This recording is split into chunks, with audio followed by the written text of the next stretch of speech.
Hello,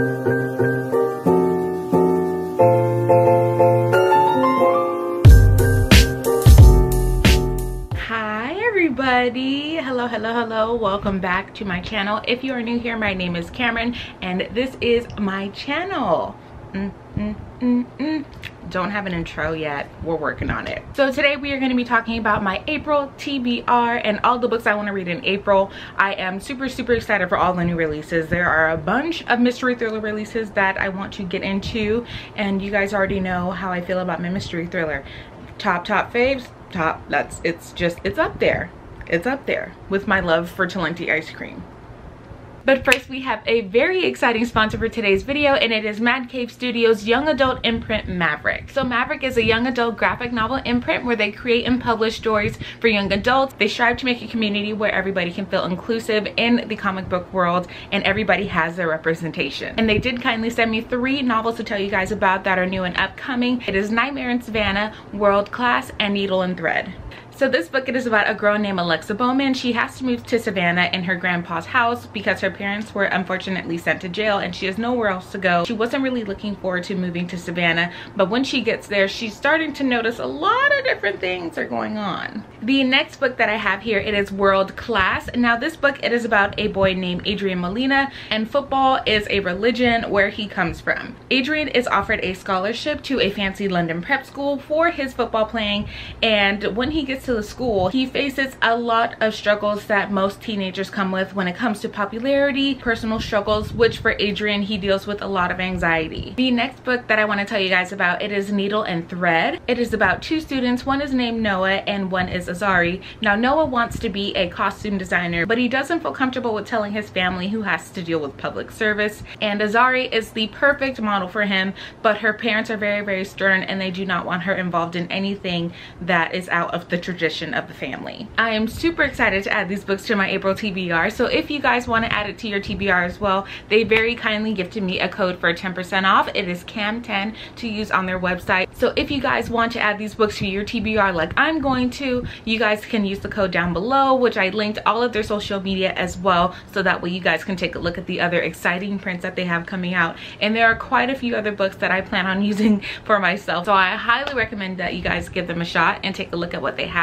So again, thank you so much Mad Cave Studios for sponsoring this video, and now without further ado, let's head back into the— So the first book I want to tell you guys about, it is The Resting Place by Camilla Sten. So this book, it is about a woman named Emily who has a rare condition of prosopagnosia, and if you don't know what that means, it means that she cannot recognize faces. She can see a person 100 times and still not remember their facial features. So once upon a time, Emily walks in on her cruel grandmother Vivian being brutally murdered by a faceless person with scissors, and to this day it haunts her dreams, quite literally. But one day she gets a call from the family lawyer saying that she inherits Vivian's mansion, the very mansion that she was murdered in. So Eleanor and her boyfriend Sebastian and also her very mean and reckless aunt Veronica go up to the house to hear what the lawyer has to say in dividing up all of the property. And as she's there, she's starting to notice things. Eleanor is starting to see things, and she can't tell if it is from her stress-induced anxiety or if there was really somebody on the property. Now this book, it is a psychological thriller, and I am super excited to be reading this. I'm actually 20% finished with it on my Libro FM. Hey, how are you guys? Love you all. But I am loving this book so far, and I'm super excited because things are starting to go missing, tensions are getting high, and you know, people are starting to notice that stuff is not right with this house. Stuff is just not right. So I'm super excited. So The Resting Place by Camilla Sten is one of the books that I'm currently reading for the month of April. The next book that I want to read, it is Hotel Magnifique by Emily J. Taylor. So the synopsis for this is: all her life Janie has dreamed of elsewhere, just barely scraping by with her job at a tannery. She's resigned to a dreary life in the port town of Dirk, caring for her younger sister Zosa.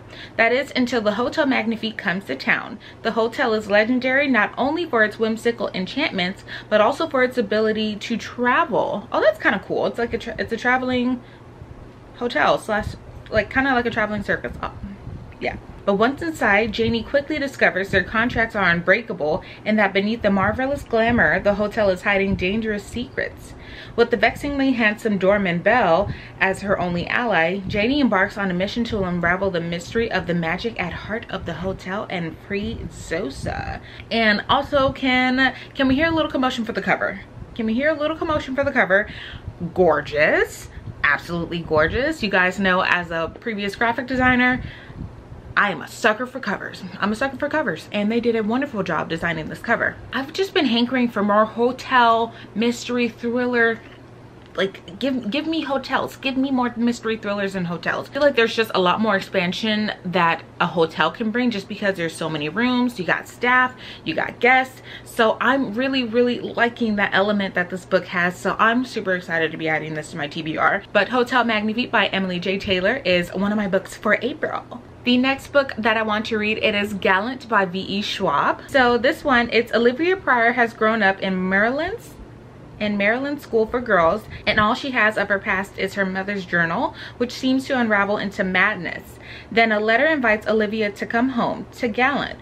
Yet when Olivia arrives, no one is expecting her, but Olivia is not about to leave the first place that feels like home. It doesn't matter that her cousin Matthew is hostile, or if she sees half-formed ghouls haunting the hallways. It doesn't matter. Olivia sees what has unraveled generations of her family and where her father may have come from.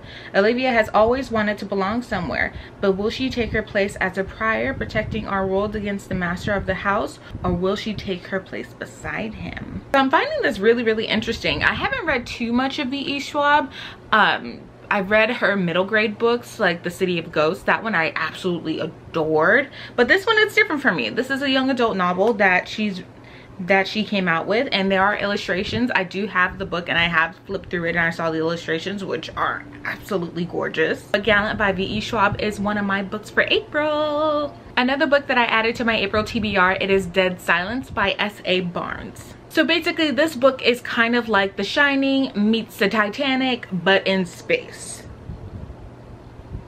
We already got a lot going on right there. I'm already, wheels are turning, and it's a lot. So this book, it says A Ghost Ship, a Salvage Crew, Unspeakable Horrors. Claire Kovalik is days away from being unemployed, made obsolete, when her beacon repair crew picks up a strange distress signal. With nothing to lose and no desire to return to Earth, Claire and her team decide to investigate. What they find at the other end of the signal is a shock. The Aurora, a famous luxury space liner that vanished on its maiden tour of the solar system more than 20 years ago. A salvage claim like this could set Claire and her crew up for life, but a quick trip through Aurora reveals something isn't right. Whispers in the dark, flickers of movements, words scrawled in blood. Claire must fight to hold on to her sanity and find out what really happened on the Aurora before she and her crew meets the same ghastly fate. Now this one sounded interesting, so I was just like, you know what? Let's throw it in there. Okay, so I'm a history person. I was all history. That's my thing. So when I saw that it had the Titanic elements, I was just interested, because I'm just like, okay, you got Titanic, how are we going to incorporate that in space? So I'm just thinking Treasure Planet. If you've never seen the movie Treasure Planet, please watch it. That's like one of my favorite Disney movies ever. So it's giving me Treasure Planet vibes. I'm really liking that. I'm super excited about it. So Dead Silence by S.A. Barnes is one of the books I added for April. Next book that I added, it is The Sorority Murder by Allison Brennan. So this book, it is about a guy named Lucas Vega, and he is obsessed with the murder and disappearance of Candace Swain, who was a very popular student on the campus of his sorority college campus. So Candace left a party one night, and dun dun dun, she is never seen again alive. But 2 weeks later, they find Candace's body on campus, and they are trying to solve the murder of Candace, but over time, the murder goes cold. Now, 3 years later after the murder, Lucas is interning at the medical examiner's office, and he finds key information about the murder, and he reports it to the police, but they're not interested. They don't care about it. They're not having it. So Lucas decides to take matter into his own hands and creates a podcast specifically about the murder of Candace Swain. But one day, one of the people that sent a tip in to Lucas and Reagan during the podcast turns up dead, and it come to find out that that person gave a little bit too much information about Candace's murder. And now they're starting to see that Candace was a part of a bigger picture that landed her dead. And I'm kind of excited about it because whenever I read college books, I automatically think of Riley Sager's Survive the Night. So I'm kind of just like, more campus college mystery. I'm excited, I'm interested. So The Sorority Murders by Allison Brennan is one of the books I added for April. So next we have a very unexpected book that we added. You know, your girl was just feeling adventurous, and it is The Cruel Prince by Holly Black. So this book, it's about a girl named Jude, and when she was 7, her parents were brutally murdered by somebody you will find out about within the first 5 pages of the book.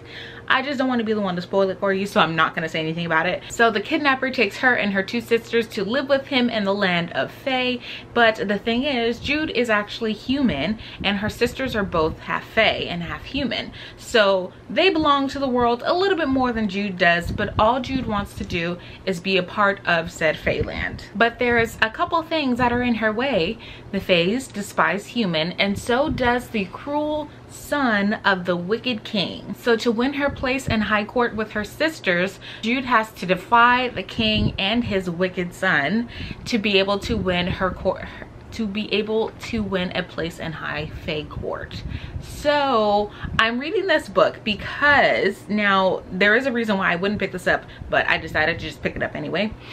Me and my 2 friends, we have a little book club going on at work, so we decide like what books we're going to read, and we picked The Cruel Prince. So is this something I normally read? Not really, but we're giving it a shot because you guys already know I promised you I would get more into fantasy, and here we go.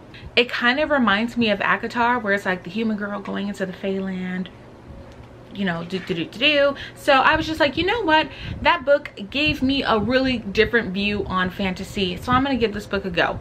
So yeah, we have The Cruel Prince by Holly Black added to my TBR. So next we have Sundial by Catriona Ward. So we have our main character, Rob. She's a married mother of 2. She's got 2 beautiful daughters, and she's living in this really nice house in the suburbs. But her oldest daughter, Callie, which is also her oldest daughter, she's starting to get a little weird, and Rob has seen this before. She's seen it before, and she's not liking it. Rob has a secret past where she came from like this place in the Mojave Desert where they did lots of things. They did lots of interesting things, and Callie is starting to show traits of those things that Rob is trying to get away from. So what Rob does is she takes Callie out to the desert, and stuff's gonna go down. Stuff is gonna go down. But none of this is lost to Callie. Callie is starting to notice that her mother is looking at her differently. She's talking to her differently, and she gets a little scared when her mother takes her out to the Mojave Desert, and it gives her the idea that somebody is not leaving this Mojave Desert alive. So this book reminds me of that movie, The Good Son. That's really what I'm getting, is The Good Son. I think Macaulay Culkin was in this movie, if I'm not mistaken. I want to say he was. I'm not sure. I can't remember. It's been a while since I've seen that movie, but it's giving me that. And if you guys have watched the movie, that was an intense movie. So basically it is kind of like The Good Son, but with daughters. And you take your daughter out to the Mojave Desert to do something that you probably don't really want to do. It doesn't really give you much about Rob's past. Obviously when you read it, you're going to find out, but it's just homegirl is collecting bones and animals and doing all kinds of weird stuff. So I'm just as confused, and I want to find out just as much as you do, hence which is why it is on my April TBR. But also, cover again, gorgeous. Look at how beautiful this cover is, and the colors. We got the taxidermy skull, got the cactuses. I'm loving it. I'm really liking it. I do judge books by their cover. I'm sorry, that's just what I do.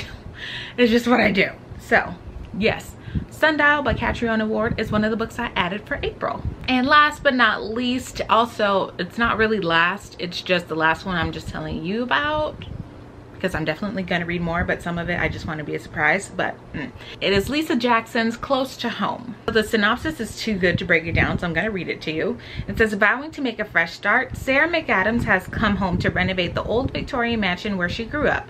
Her daughters Jade and Gracie aren't impressed by the rundown properties on the shores of Oregon's wild Columbia River. As soon as they pull up the isolated drive, Sarah is beset by uneasy memories of her cold, distant mother, of the half-sister who vanished without a trace, and of a long ago night when Sarah was found on the Widow's Walk, feverish and delirious. There's also a new, more urgent menace in town. One by one, teenage girls are disappearing. Frantic for her daughter's safety, Sarah feels the house's walls are closing in on her again. Somewhere deep in her memory is a key to the very real and terrifying danger. And only by confronting her worst fears can she stop the nightmare roaring back to life once more. I have not read any books by Lisa Jackson, but I heard she is phenomenal. I heard she's great. I also mistakenly bought the second book of a series by Lisa Jackson, so I can't read it until I get the first book. But this is different. This is a good start. I'm okay with this. Going back to a Victorian mansion that you inherited, I'm loving it. We got renovations of a haunted house. I'm also loving it. And then also we do get a little bit of historical background about the house and the previous owners. I'm loving it. It's like a McDonald's commercial up in here. I have read some other books that I'm going to be adding into my April TBR, but this one, I'm really hoping that this one takes the cake. I have high hopes for this book. Even though it's been out for a while, I have high hopes for it because I've never read Lisa Jackson before, and this would give me a really good introductory on what she's about and how she is as an author. So I'm here for it. Okay, you guys, we are done. We are complete. Thank you guys so much for watching this video. I'm super excited to be back. We're filming. We're doing our best. We got our weekly reading sprints that happen every Wednesday at 6 p.m. And then also, if you guys do not follow me on social media, I will list all of my social media and all of my discount codes down below. Thank you guys so much for all of your continuous love and support. And thank you guys for checking on me as well. You guys are so sweet. Like, you guys know I do have anxiety, depression, ADHD, and I do take medication for it. So when you guys check up on me, it just reminds me that I'm loved and I'm cared for. And you know, we all need that, especially in times like this, because it's hard. It's definitely hard, especially when you're working, you know, you got your life going on. So I do really appreciate you guys checking in on me. And you guys know, if you guys need somebody to talk to, I'm here. I'm here. Tell me what's going on. Comments, DMs, I'm here for you, and I am always going to be here for you guys. Okay, so yes, thank you guys so much for watching this video. Make sure you like, comment, subscribe, do whatever you feel you got to do to show me some love, and I will see you all in my next video. Bye.